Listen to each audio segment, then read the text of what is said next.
अरब के पुराने शहर में एक गरीब लड़का रहता था जिसका नाम था अलादीन। अलादीन होशियार और हमेशा खुश रहने वाला लड़का था। उसकी माँ बहुत मेहनती थी और घर में कपड़े सिलती थी ताकि उनका गुजारा हो सके। एक दिन शहर के बाजार में अलादीन की मुलाकात एक रहस्यमय जादूगर से हुई जिसने खुद को उसके मृत पिता का दोस्त बताया। उसने अलादीन से कहा, अगर तुम मेरा एक काम करोगे तो मैं तुम्हें धनवान बना दूंगा। अलादीन ने जादूगर के साथ जाने का फैसला किया। वे दोनों एक गुफा के द्वार पर पहुंचे जहां जादूगर ने कुछ मंत्र पढ़े और द्वार खुल गया। गुफा के अंदर अद्भुत खजाने थे, लेकिन जादूगर की नजर एक खास चिराग पर थी। उसने अलादीन से कहा, इस चिराग को उठाओ और मेरे लिए लाओ। अलादीन ने चिराग उठाया, लेकिन जैसे ही उसने चिराग को जादूगर को देने की कोशिश की, जादूगर ने गुफा को बंद कर दिया और अलादीन अंदर फंस गया। अलादीन को समझ नहीं आया कि अब क्या करे। अचानक वह चिराग को साफ करने लगा, जिससे धुएं से भरा एक जिन्न निकल आया।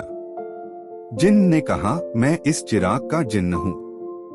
तुम मेरे मालिक हो और जो चाहोगे वह मैं पूरा करूँगा। अलादीन ने तुरंत कहा, मुझे यहाँ से बाहर निकालो। जिन्न ने उसकी बात मानी और अलादीन को उसके घर वापस ले आया। अलादीन अब चिराग के जिन्न की मदद से अपनी और अपनी माँ की जिंदगी बदलने लगा। उन्होंने धन, हीरे जवाहरात और एक आलीशान महल की मांग की। अब वे बहुत अमीर हो गए और उनकी हर ख्वाहिश पूरी होने लगी। एक दिन अलादीन की नजर शहर की राजकुमारी बदरुलबदूर पर पड़ी। वह उससे मिलने की चाहत रखने लगा। उसने जिन्न की मदद से राजकुमारी से भव्य तरीके से मुलाकात की और उसको अपने प्रेम में डाल दिया। राजकुमारी के पिता सुल्तान ने अलादीन के धनधान्य और वैभव को देखकर दोनों की शादी पक्की कर दी। लेकिन कहानी में अभी भी बहुत से रोचक मोड़ आए।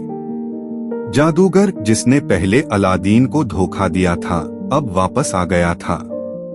उसने चिराग की सच्चाई जान ली और वह किसी भी हालत में चिराग वापस पाना चाहता था।